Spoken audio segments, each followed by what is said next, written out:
Winter had settled over the hills of Northumberland like a shroud, and the stone walls of Dunmore Castle seemed to breathe frost. The year was 1412, and the cold that crept through the corridors carried with it the weight of centuries, of battles won and lost, of bloodlines preserved and broken, of secrets buried beneath the frozen earth. In the great hall, fire roared in the hearth, but its warmth did not reach the man who sat alone at the long oak table. Lord Adrian Ashford, Duke of Dunmore, held a letter in his hands. His fingers, calloused from years of wielding a sword, trembled slightly as he read the words for the third time. He was 34 years old, broad-shouldered and severe, with dark hair that fell across a brow permanently creased by duty. His eyes were the gray of storm clouds, and they rarely softened. Men feared him. Women admired him from a distance. No one truly knew him. But this letter, this impossible letter. It had arrived that morning, delivered by a servant who had found it slipped beneath the kitchen door, unsigned, unsealed, written in a hand both elegant and defiant. Adrian had assumed it was a petition, perhaps a complaint from one of his tenants. He had almost thrown it into the fire unread. Now he wished he had. Your Grace, I write to you not as a subject to her lord, but as a woman to a man who has forgotten the difference. 3 times now you have sought me in the corridors. 3 times you have looked at me as though I were a riddle you wished to solve. 3 times I have lowered my eyes and walked away, because that is what servants are taught to do. But I am tired of lowering my eyes. You have asked your steward about me. You have inquired after my name, my duties, my history. You have watched me from the shadows of the great hall when you think no one notices. I notice, Your Grace. I notice everything. If you mean to offer me what lords offer servant girls, a warm bed and a cold dismissal, then let me spare us both the humiliation. I am not for sale. My body is not a prize to be claimed by rank. But if you mean something else, something you perhaps do not yet understand yourself, then I must tell you this. If my rank offends you, Lord, do not ask for my hand. Do not look at me with those storm cloud eyes and pretend you see a woman when all you see is a servant. Do not offer me scraps of attention and call it affection. I am beneath you in station. I know this. The world knows this. But I am not beneath you in worth. And if you cannot see that, if my rank is a wall you cannot climb, then walk away now, before either of us is foolish enough to hope. I will not write again. This letter is my only answer to the question you have not yet had the courage to ask. With respect that is earned, not owed, Monsieur Adrian read the final line once more. With respect that is earned, not owed. He set the letter down. His hands were no longer trembling. They were still as death. In 34 years, no one had ever spoken to him thus. No one had dared to presume, to challenge, to see through the armor he wore like a second skin. Nobles flattered him. Servants feared him. Women simpered and curtsied and disappeared from his memory the moment they left his sight. But this woman, this M, had looked at him and seen something he had not even known was visible. She had seen that he was watching her, and she had told him in no uncertain terms that watching was not enough. Adrian rose from the table. His chair scraped against the stone floor, the sound echoing in the empty hall. He walked to the window, staring out at the snow-covered courtyard, the distant hills white against the iron sky. He knew who she was. Of course he knew. Margaret, the seamstress who had arrived 6 months ago, hired to repair the castle's aging tapestries. A widow, they said, though she could not be more than 25. Her husband had been a soldier, one of Adrian's own men, who had died in France 3 winters past. She had come to Dunmore seeking work. Adrian had approved her hire without a second thought. Seamstresses were common enough. Widows of soldiers were owed some measure of charity. But then he had seen her. Not at first, not consciously. She had simply been another figure moving through the corridors, another servant in plain wool and quiet deference. He had not noticed her face, her hands, her voice, until the day he had. It had been in the chapel, of all places. Adrian had entered expecting solitude, seeking the cold silence of stone and stained glass. Instead, he had found her kneeling before the altar, her head bowed, her lips moving in silent prayer. He had not interrupted. He had simply stood in the shadows and watched. And something in the way she prayed, not with the rote performance of obligation, but with the desperate honesty of true faith, had cracked something open in his chest. He had watched her since, carefully, distantly, telling himself it was curiosity, nothing more. She was not beautiful, not in the way court painters captured beauty. Her face was too angular, her mouth too firm, her eyes too sharp. But there was something in the way she moved, the way she held herself, the way she looked at the world as though daring it to disappoint her. 3 times he had found reasons to cross her path. 3 times she had lowered her eyes and stepped aside. And now this letter. "If my rank offends you, Lord, do not ask for my hand." She had not waited for him to speak. She had not waited for him to decide what he wanted. She had taken the question he had not yet formed and answered it with a challenge. Adrian folded the letter carefully, placed it in the pocket of his doublet, turned from the window. His steward, Thomas, appeared in the doorway. "Your Grace, the council awaits. There is the matter of the disputed lands to the south. Cancel the council." Thomas blinked. "Your Grace?" "You heard me. Cancel it. Reschedule for tomorrow." "But my lord, the lords have traveled." "Then give them wine and tell them I am indisposed." Adrian strode past his steward, his boots echoing against the stone. "I have other business to attend to." "What business, your Grace?" Adrian did not answer. He did not know how to explain that he was about to do something he had never done in his life. He was going to answer a letter. The seamstress's quarters were in the east wing, above the kitchens where the heat from the ovens rose to warm the small rooms allocated to the household staff. Adrian had never been to this part of the castle. Dukes did not visit servants' quarters. But then, Dukes did not receive letters like the one burning in his pocket. He found her door, plain oak, unmarked, and raised his hand to knock, then stopped. What was he doing? What could he possibly say? The woman had accused him of seeing only her rank, of offering scraps and calling it affection. She had told him to walk away if he could not climb the wall between their stations. Could he climb it? Did he want to? Adrian had spent his entire life on one side of that wall. His father had been a duke, his grandfather, his great-grandfather. For 200 years, the Ashfords had married daughters of earls and viscounts, had produced heirs who married daughters of their own rank, had built a dynasty on the foundation of blood and breeding. To marry a servant, even a soldier's widow, would be unthinkable, scandalous, the kind of choice that would make him a laughingstock from London to Edinburgh. And yet, he had fought in France, had watched men die, noble and common alike, in the same mud, screaming the same prayers, bleeding the same red.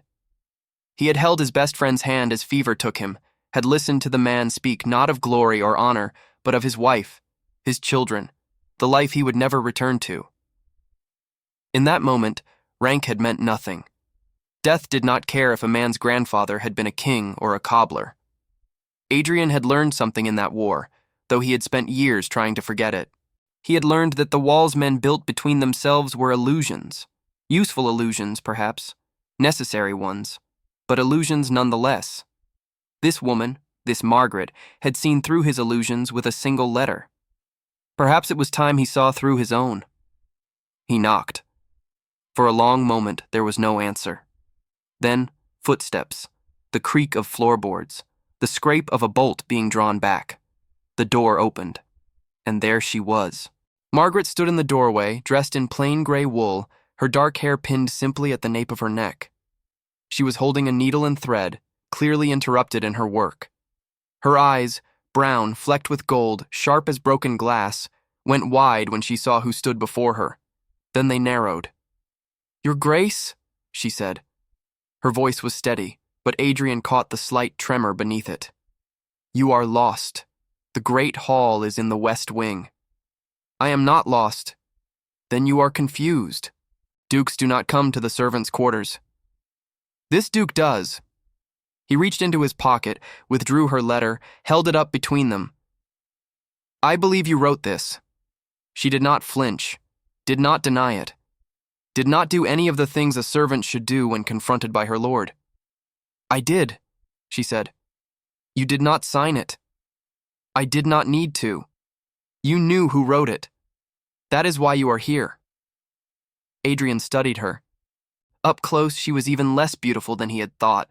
Her nose too sharp, her jaw too strong, her skin weathered by years of work and grief.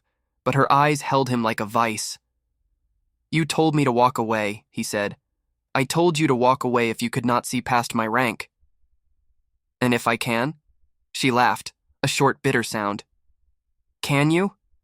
You are the Duke of Dunmore. I am a seamstress, a widow, a woman whose husband died serving your family. In what world do you see past that? In this one. Adrian took a step forward. She did not step back. I have spent 6 months watching you, Margaret, not because you are beautiful, not because you are convenient, because something in you unsettles me. Unsettles you. Yes, I do not understand it. I do not like it, but I cannot seem to stop. She studied him as though he were a ledger she was trying to balance, a tapestry she was trying to repair. What do you want from me, Your Grace? I do not know. That is not an answer. It is the only honest one. He held her gaze, refusing to look away. Your letter accused me of seeing only your rank, of offering scraps and calling it affection. You were right. I have never thought of you as anything but a servant. I have never thought of any servant as anything but a servant. Then why are you here? Because you made me think. He unfolded the letter, read the words he had already memorized. If my rank offends you, Lord, do not ask for my hand. You assumed I would be offended. You assumed I would see your station as a wall too high to climb. Most lords would. I am not most lords. No? She crossed her arms over her chest. Then tell me, Your Grace. What are you? Adrian was silent for a long moment. The question echoed in the narrow hallway, bouncing off the stone walls, demanding an answer he did not have. What was he? A duke, a soldier, a man who had built walls around his heart so high that he had forgotten there was anything inside them worth protecting. I am tired, he said finally. Tired of duty without joy. Tired of rank without meaning. Tired of looking at you and pretending I do not see you. What do you see? A woman who is not afraid of me. A woman who writes letters that leave me speechless. A woman who told me the truth when everyone else tells me only what I want to hear. Margaret's expression flickered, something breaking through the careful mask she wore. Pretty words, Your Grace, but words are easy. Actions are harder. Then tell me what action you require. I require nothing. I expect nothing. That is the privilege of having nothing to lose. You have something to lose. Adrian stepped closer still. Close enough now to see the faint freckles on her nose, the fine lines at the corners of her eyes, the rapid pulse beating in her throat. You have your pride, your independence, the life you have built from the ashes of your grief. And you would take those from me? No. His voice was rough. I would ask to share them. She was quiet.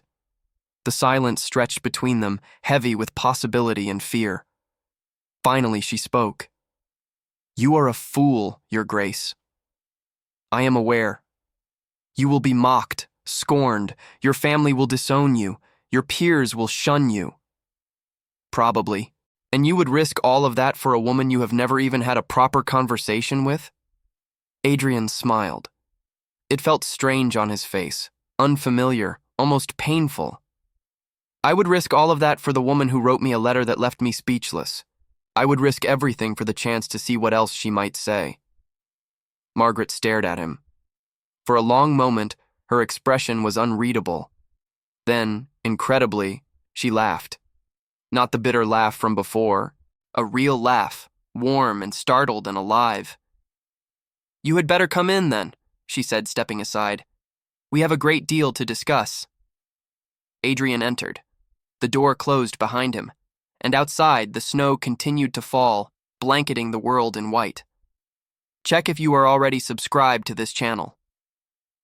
Stories like this one, stories of courage, of love that defies expectation, of hearts brave enough to speak truth to power, do not come often. Subscribe now, so you do not miss a single word. Margaret's quarters were small and sparse, a narrow bed, a wooden trunk, a table covered with fabric and thread, and the tools of her trade. A single candle burned on the windowsill, casting soft shadows across the room. It smelled of wool and lavender, and something else. Something that made Adrian think of warmth. She gestured to the room's only chair.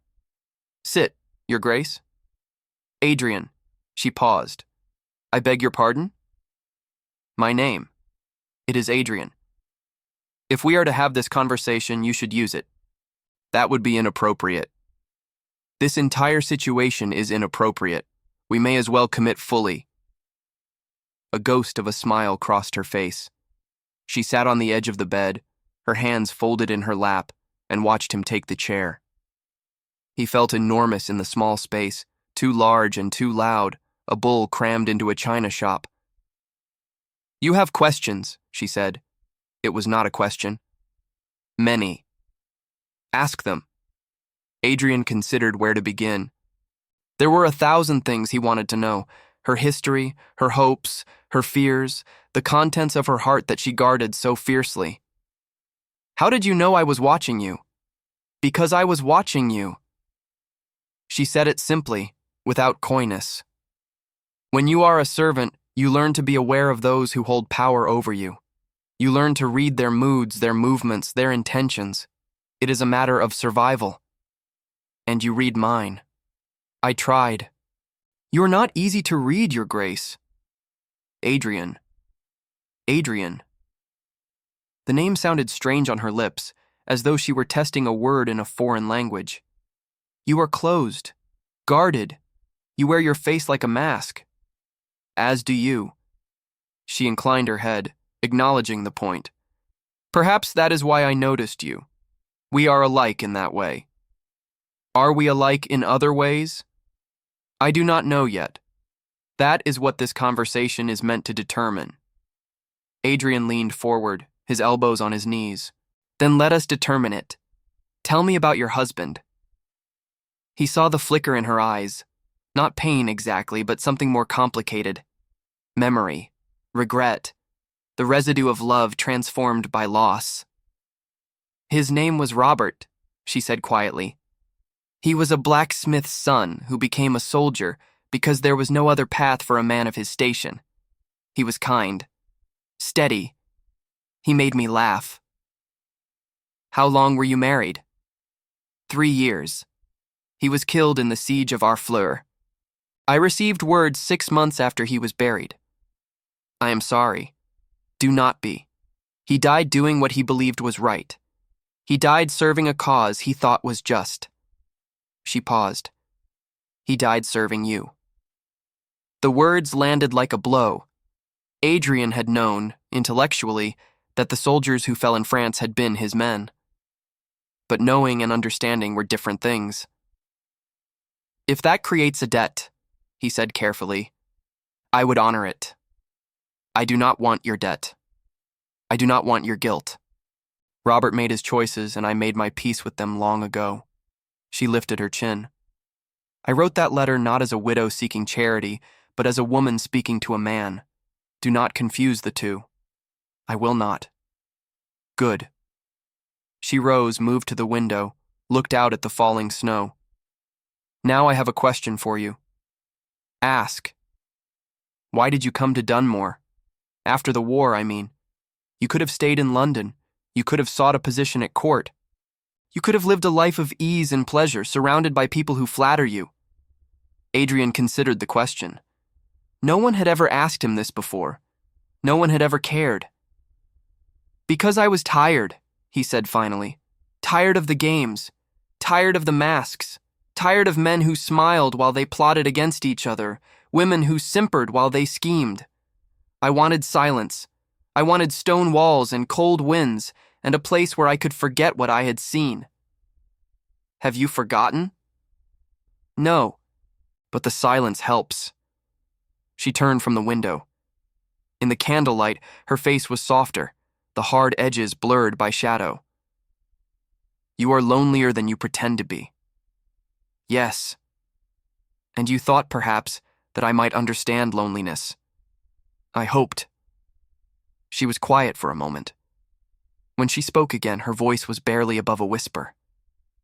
I lost my husband 3 winters ago. For the first year, I could barely breathe. The grief was a physical weight, pressing down on my chest, suffocating me. I worked because working meant I did not have to think.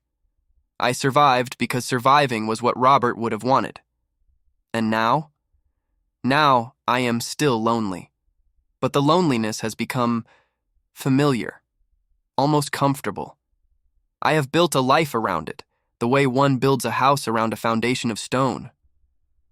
Adrian rose from the chair, crossed the small space between them, stood before her, close enough to touch but not touching. What if I offered you a different foundation? I do not need rescuing, Adrian. I am not offering rescue. I am offering partnership. Partnership. She tested the word. Between a duke and a seamstress. Between 2 people who are tired of being alone. She looked up at him.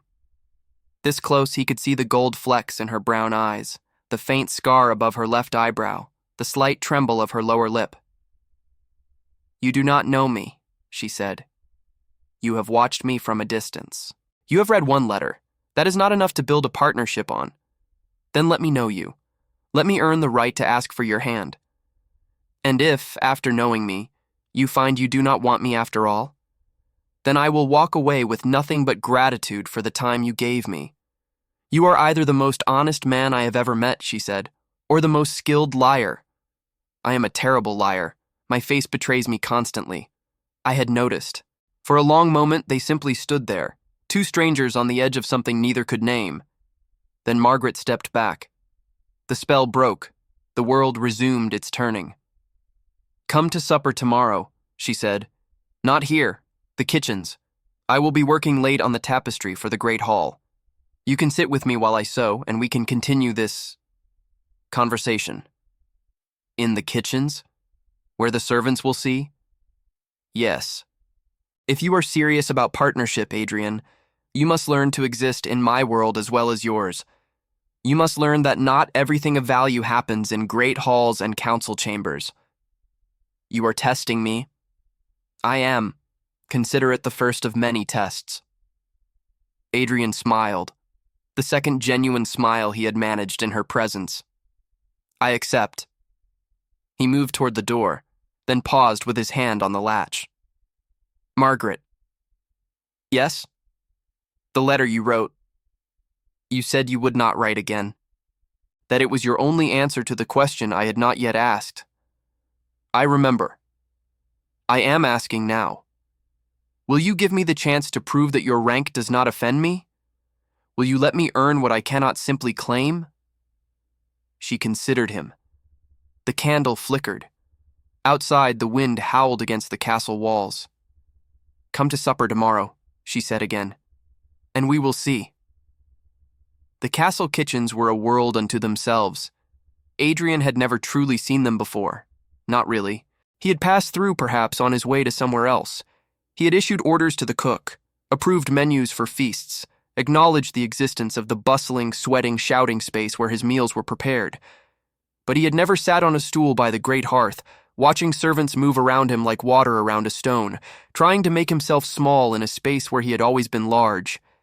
It was, he discovered, profoundly uncomfortable. You look like you have swallowed a lemon, Margaret said without looking up from her sewing. She sat across from him, the massive tapestry draped across her lap, her needle flashing in the firelight. Relax. They will not bite. They are staring at me. Of course they are. You are the Duke. You do not belong here. I am trying to belong. Try harder. Around them, the kitchen staff moved in careful orbits, maids carrying buckets of water, cooks stirring pots of stew, scullery boys scrubbing pans that seemed to multiply every time Adrian looked away. They whispered to each other, stole glances in his direction, pretended not to see him while seeing nothing else.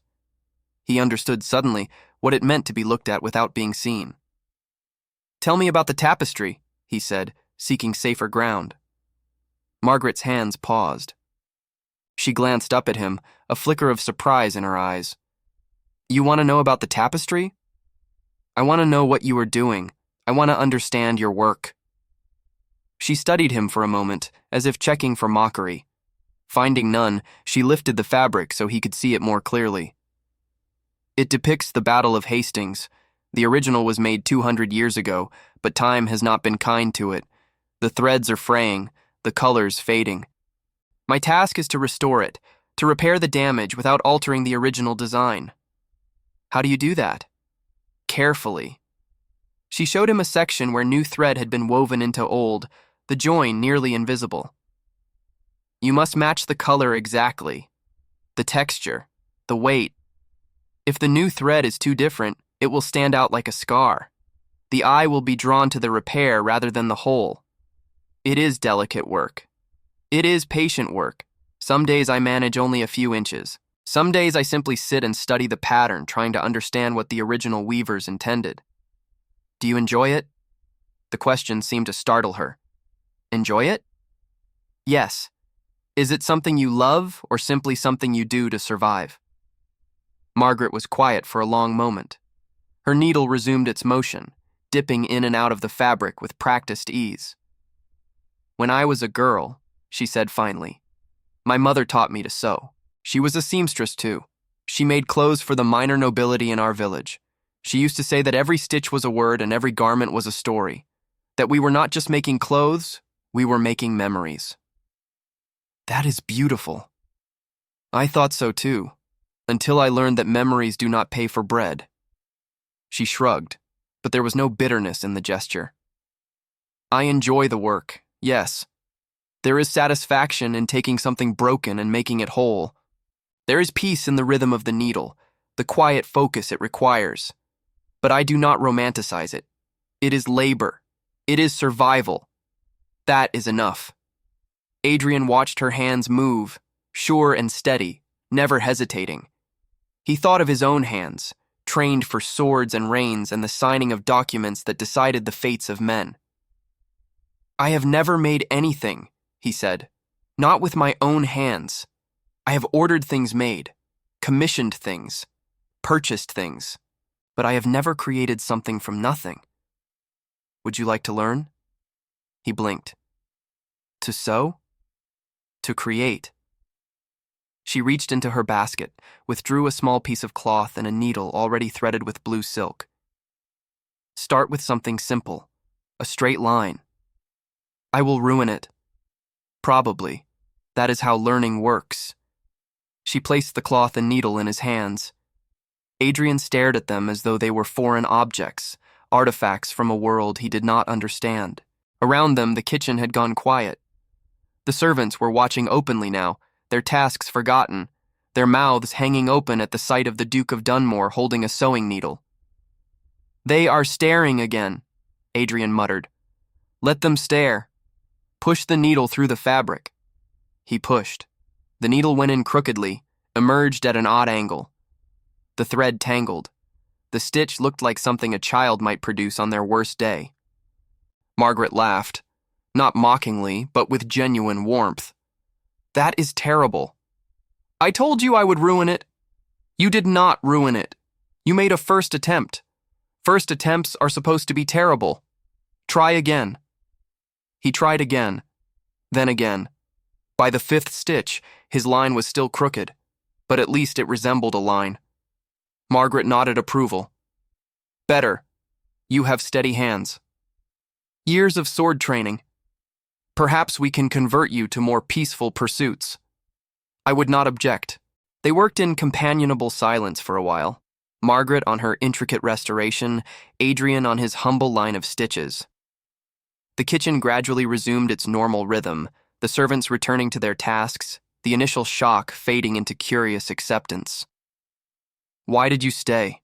Adrian asked eventually. "After Robert died, you could have returned to your village, found another husband, started over." "I considered it." Margaret's needle paused. but there was nothing to return to. My parents were dead. My siblings scattered.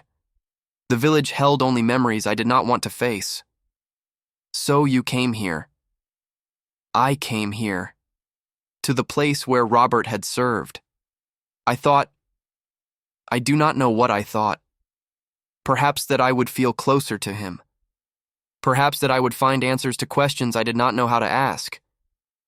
Did you find them? I found work. I found purpose. That was enough. She looked at him, her eyes soft in the firelight. What about you, Adrian? What did you find when you came to Dunmore? Silence, solitude, the illusion of peace. Illusion? Peace is not found in running away. I know that now. It is found in building something worth defending. He set down his sewing, met her gaze. I think, perhaps, that is what I am trying to do now. Build something? Yes, with you. If you will let me. Margaret was quiet. Her needles stilled. The fire crackled between them. You are moving too fast, she said finally. You have known me for 2 days. I have been watching you for 6 months. Watching is not knowing. Then teach me. Let me learn. Let me earn the right to hope. She set down her own work. Stood. Moved to the fire, her back to him, her shoulders tense. When I wrote that letter, she said, I did not expect you to come. I expected you to burn it, to forget me, to find some noblewoman to marry and produce heirs with, as dukes are supposed to do. I could not burn it. I could not forget. Why? Adrian rose, crossed to her, did not touch her, but stood close enough that she could feel his presence, his warmth. Because you told me the truth, he said. Because you saw through me. Because in a world of masks and pretenses, you were the first person brave enough to be honest. Honesty is not bravery. It is foolishness. Then let us be foolish together. She turned. This close, he could see the tears gathering in her eyes, though they did not fall. I am afraid, she whispered. I have lost so much already. I do not know if I can risk losing again. I know. He reached out slowly, giving her time to pull away. When she did not, he took her hand. I am afraid too, but I think some things are worth the fear. Are they? You tell me. He lifted her hand, pressed his lips to her knuckles. Are we worth the fear, Margaret? She did not answer, not with words, but she did not pull away. And in the warm, cluttered chaos of the kitchen, surrounded by servants who would gossip for years about what they witnessed that night, the Duke of Dunmore stood holding a seamstress's hand. If you have ever been afraid to love, if you have ever stood at the edge of possibility and wondered whether the fall was worth it, leave a comment saying, some things are worth the fear. Let me know that you understand what it means to risk your heart. Word spread, as word always does. By the following morning, every servant in Dunmore Castle knew that the Duke had spent the evening in the kitchens with the seamstress. By afternoon, the news had reached the village. By nightfall, it had traveled to the neighboring estates. Adrian felt the shift like a change in the weather. The looks from his staff were different now, curious, speculative, uncertain. His steward, Thomas, moved around him with the careful silence of a man who desperately wanted to speak, but did not dare. Out with it, Adrian said on the third day as Thomas hovered by the door of his study. Your Grace?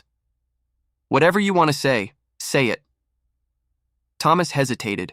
He was a man of 50, with gray hair and the stooped shoulders of someone who had spent his life in service. He had served Adrian's father and his father before that. He had earned the right to speak frankly. There are rumors, Your Grace. I am aware. The rumors suggest that you are involved with the seamstress. Her name is Margaret. Yes, Your Grace. Margaret. Thomas cleared his throat. The rumors suggest that your involvement may be serious in nature. The rumors are correct. Thomas's face went pale. Your Grace, you cannot... Cannot what? She is a servant, a commoner, the widow of a common soldier. She is also the most honest, intelligent, and courageous woman I have ever met. Adrian set down his quill, fixed his steward with a steady gaze. I am considering marrying her, Thomas. The silence that followed was absolute. Thomas looked as though Adrian had announced he was planning to set fire to the castle and dance in the flames. Your Grace, he said finally, his voice strained. Such a marriage would be unprecedented. Unprecedented, yes. Not impossible. The other nobles will not accept her. I do not require their acceptance.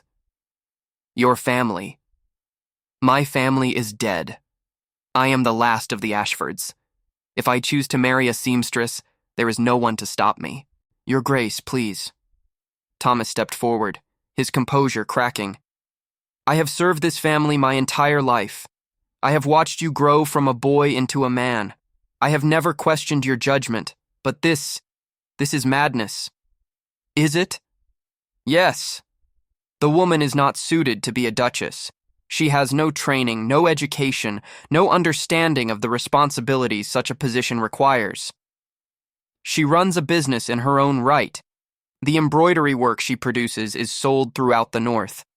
She manages accounts, negotiates with merchants, maintains correspondence in 3 languages. She has more practical skill than any noblewoman I have ever met. That is not the same as what?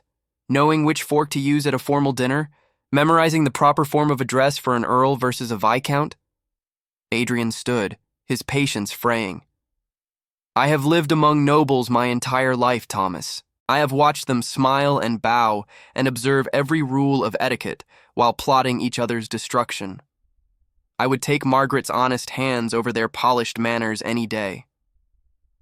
Thomas was silent. His face had gone from pale to gray, and Adrian felt a twinge of guilt for the harshness of his words. I do not expect you to understand, Adrian said more gently. I barely understand it myself, but I know what I feel, and I know what I saw in her letter. Her letter? Adrian withdrew the folded parchment from his pocket, worn now from constant handling, the creases soft with age. He handed it to Thomas. The steward read it slowly, his lips moving silently. When he finished, he looked up with something that might have been wonder. She wrote this? To you? She did. And you did not have her punished? I came to her quarters and begged her to let me prove myself worthy. Thomas stared at the letter for a long moment. Then, slowly, he folded it and handed it back. She has courage, he admitted, to write such words to a duke. She has more courage than most men I have known. She has more courage than I deserve. Perhaps. Thomas was quiet, thinking. When he spoke again, his voice was resigned. If you are determined to pursue this course, Your Grace, I will not stand in your way, but you must understand the consequences. Tell me. The neighboring lords will shun you. Your invitations to court will cease. Your children, if you have children, will be whispered about, looked down upon, denied the alliances their rank should have afforded them. I am aware. Your wife will face worse. The noble ladies will cut her. The servants will resent her elevation. She will be alone in a world she does not understand, surrounded by enemies who smile to her face and plot behind her back. Adrian absorbed this. He had known in abstract that there would be costs. Hearing them enumerated made them real. Then I will protect her, he said. I will shield her from what I can and help her face what I cannot. Can you? Can anyone protect another person from the cruelty of society? I can try. Thomas sighed. You are a stubborn man, Your Grace. You always were. As a boy, you used to argue with your tutors until they gave up in despair. I prefer to think of it as persistent. Your father called it pig-headed. My father was not wrong about many things. A ghost of a smile crossed Thomas's face, the first crack in his concern. No, he was not. He straightened, squaring his shoulders. Very well, Your Grace. If you are determined, then I will support you. Not because I think you are right, but because you are my lord and I am sworn to serve you. Thank you, Thomas. Do not thank me yet. The road ahead will be harder than you imagine. Perhaps. Adrian tucked the letter back into his pocket. But some roads are worth traveling, regardless of the difficulty. Thomas bowed and left. Adrian stood alone in his study, looking out at the snow-covered courtyard, thinking about roads and destinations, and the woman who had set him on a path he had never expected to walk. 3 months passed. Winter softened into spring, and the hills around Dunmore Castle emerged from their white shroud to reveal green slopes dotted with wildflowers. The days grew longer, warmer, full of the promise of renewal. Adrian and Margaret had spent those months learning each other. Not in the rushed, fevered way of courtly romance, but in the slow, steady accumulation of shared moments that builds true intimacy. He learned that she sang while she worked. Old folk songs her mother had taught her, melodies that wound through the corridors like friendly ghosts. That she read philosophy in her spare hours, borrowing books from the castle library that no one else had touched in decades. That she argued fiercely about everything from theology to taxation, and that her arguments were almost always better than his. She learned that he had nightmares about the war, visions of mud and blood and the faces of friends who had not returned. That he read poetry when he thought no one was watching. That beneath his stern exterior lived a man who desperately wanted to be kind but did not know how. They walked together in the gardens, sat together in the library, ate together in the small room adjacent to the great hall that Margaret had claimed as her own workspace, surrounded by fabric and thread and the tools of her trade. The servants had stopped staring. The whispers had not ceased, but they had softened into a background hum, a fact of life rather than a scandal. Even Thomas had grudgingly admitted that the seamstress was not entirely without merit. But Adrian knew they could not continue in this in-between state forever.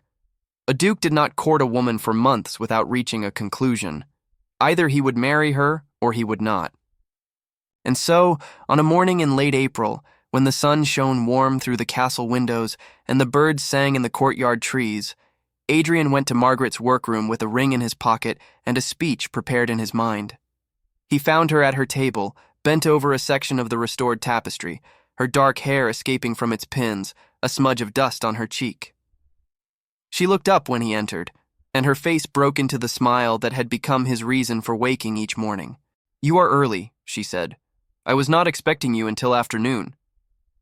"I could not wait until afternoon." Something in his voice made her set down her needle. She studied his face with the careful attention she gave to her most delicate work. "What is wrong?" "Nothing is wrong." He crossed to her, took her hands in his. "Something is right. More right than anything has ever been." "Adrian, I had a speech prepared. I practiced it in my study this morning. I was going to tell you about my hopes and dreams, about the future I want to build, about all the reasons I love you." That sounds like a very good speech. It was, but now that I am here, I find I do not need it. He reached into his pocket, withdrew the ring, a simple band of gold set with a single sapphire, chosen not for its grandeur but for the color of Margaret's eyes in certain light. "Marry me," he said, "not because it is proper, not because it is expected, but because I cannot imagine my life without you in it. Because you make me want to be better than I am. Because you wrote me a letter that left me speechless, and I have been trying to find words worthy of you ever since." Margaret looked at the ring, at him, at the ring again. "You know what this will cost you," she said quietly. "The scandal, the isolation, the whispers that will follow us for the rest of our lives. I know. You know what it will cost me, too. I will be an outsider in your world, a seamstress playing at being a duchess. Every mistake I make will be scrutinized, judged, used as evidence that I do not belong. I know. And yet you ask anyway. I ask because I have spent 3 months learning what life is like with you in it." He lifted her hand, pressed his lips to her palm, I cannot go back to what I was before. I cannot pretend you do not exist. If we must face scandal and isolation and whispers, then we will face them together, as partners, as equals. As equals, she repeated, a duke and a seamstress. A man and a woman. That is all that matters. She was quiet for a long moment. The sunlight shifted, catching the dust motes that floated in the air, making them sparkle like tiny stars. When I wrote that letter, she said, I told you that my rank might offend you, that you should not ask for my hand if you could not see past it. I remember. You have done more than see past it. You have dismantled it, brick by brick, wall by wall. Her voice cracked. You have made me believe that I am not just a servant, that I am someone worth loving. You were always someone worth loving. I was simply too blind to see it. Then your eyes are open now? Wide open. And they see you, Margaret. Only you. She took the ring from his hand, examined it in the light. The sapphire caught the sun and threw blue shadows across the table. It is beautiful, she said. It was my grandmother's. She was a formidable woman. I think she would have liked you. Would she have approved of a seamstress wearing her ring? She would have approved of a woman brave enough to tell a duke the truth. Adrian covered her hands with his. Will you?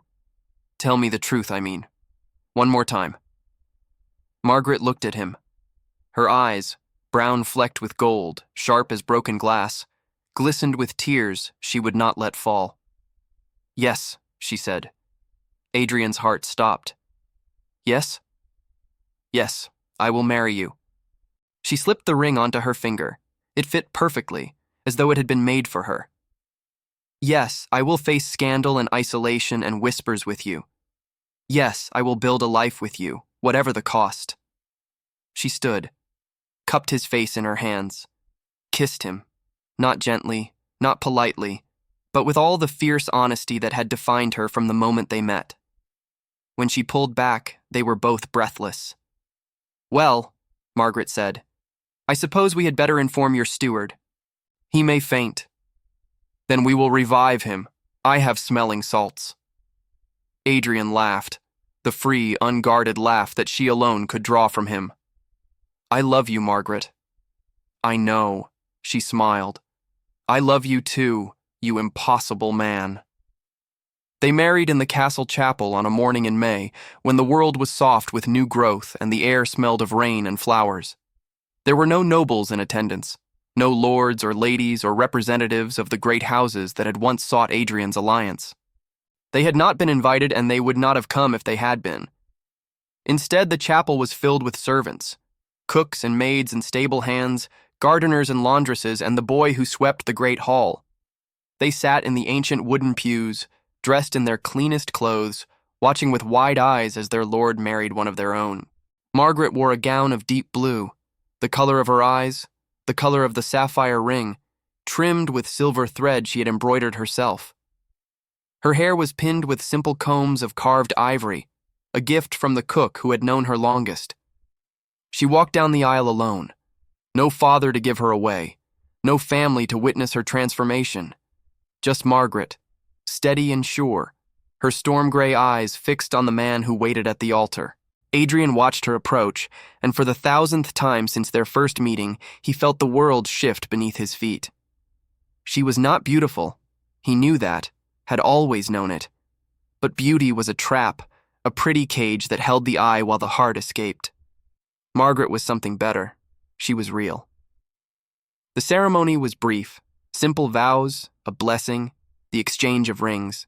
But when the priest pronounced them husband and wife, a cheer rose from the assembled servants that shook the ancient stones of the chapel. Margaret laughed, startled by the sound. Adrian took her hand, lifted it to his lips. Well, my lady, he said, it seems we are the first Duke and Duchess to be celebrated by the scullery staff. I cannot think of a better honor. They walked together down the aisle, through the crowd of well-wishers, out into the courtyard where tables had been set with food and drink for everyone, servant and master alike. It was Adrian's insistence over Thomas's scandalized objections.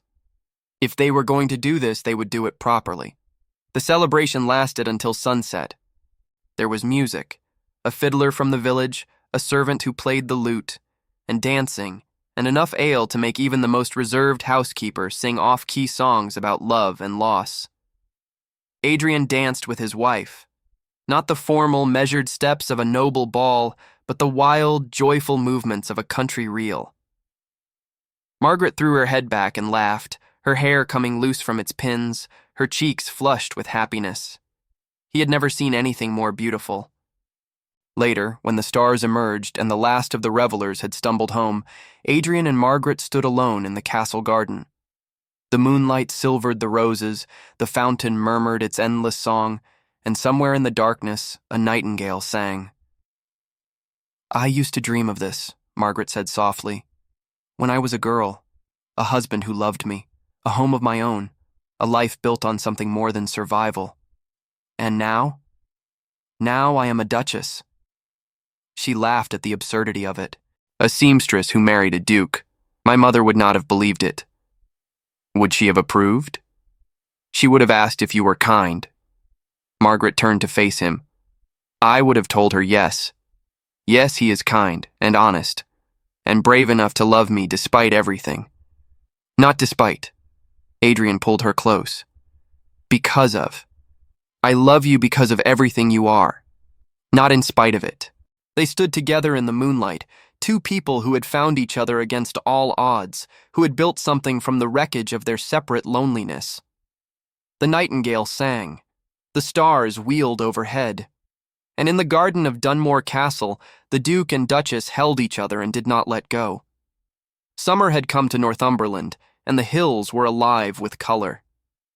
Eleanor ran through the meadow, her small legs pumping, her laughter trailing behind her like ribbons in the wind.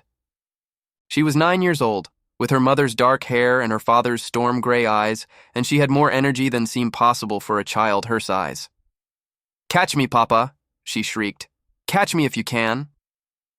Adrian gave chase, deliberately slowing his long stride so she could stay ahead, delighting in her squeals of triumph. Behind them, seated on a blanket beneath an ancient oak tree, Margaret watched with a smile.